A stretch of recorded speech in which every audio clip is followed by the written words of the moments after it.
Oi gente, tudo bem? Interno em Apuros aqui e agora a gente vai continuar a nossa história sobre o mês de prevenção ao suicídio. Então hoje a gente vai falar sobre estereótipos, né? A gente sempre, agora eu falo diretamente para as pessoas que trabalham com a área da saúde, a gente sempre está procurando indícios, né? Indícios de uma doença orgânica, vamos lá, síndrome do ovário policístico, a pessoa pode ter acantose nígrica, hirsutismo, algumas outras condições, né? Alguma pessoa com câncer, daí a gente imagina emagrecimento, a gente imagina síndrome constitutiva e tudo mais. A gente tenta estereotipar algumas doenças, a gente tenta fenotipar, ver o fenótipo e identificar, né? Isso que a gente chama de link mental na medicina que é muito importante para as doenças físicas, né?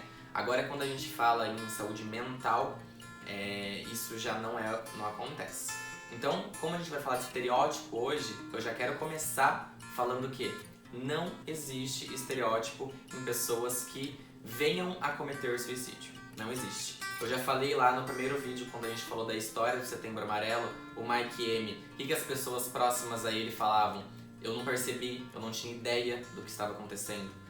Agora, uma experiência pessoal, meu irmão, quando meu irmão acabou cometendo suicídio, assim, você depois que o que acontece, você fala, nossa, aquilo, né, poderia estar acontecendo, de difícil, de que ele não estava conseguindo superar, mas é muito complicado.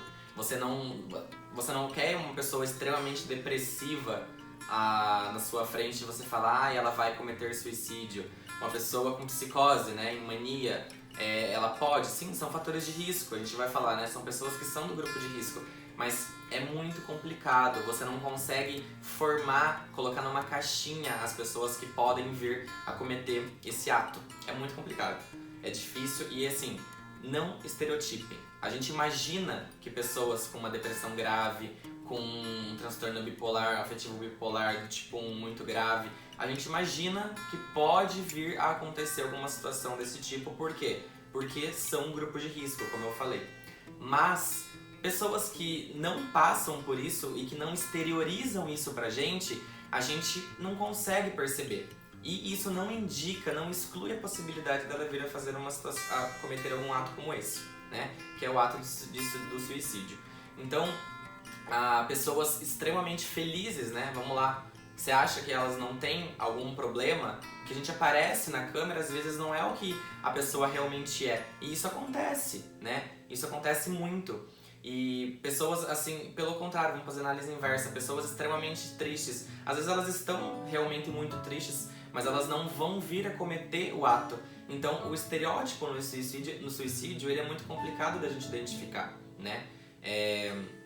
Não existe uma receita de bolo, né? Nós, estudantes de medicina, às vezes esperamos isso de algumas doenças, uma receitinha do que a gente pode vir a suspeitar. Mas às vezes não. No suicídio isso não acontece, não existe um estereótipo. A gente não pode falar uma pessoa que vai estar assim, assim, assim, assim, daquele jeito. Isso não acontece. Então, como eu voltei a falar, é a empatia. Isso que é importante aqui. A gente tem que ter empatia, a gente tem que ter solidariedade, a gente tem que ter conhecimento. A gente tem que ter conhecimento para conseguir suspeitar e para conseguir identificar e principalmente para ajudar essas pessoas. É isso que a gente tem que entender. Pessoas que cometem essa situação, que é o suicídio, elas precisam de ajuda. Elas precisavam de ajuda. É isso então, no próximo vídeo a gente continua falando sobre esse tema e se cuidem e se precisar, peçam ajuda, tá bom? Uma boa noite para vocês, um bom dia, uma boa tarde, depende da hora que você vai estar assistindo e até a próxima!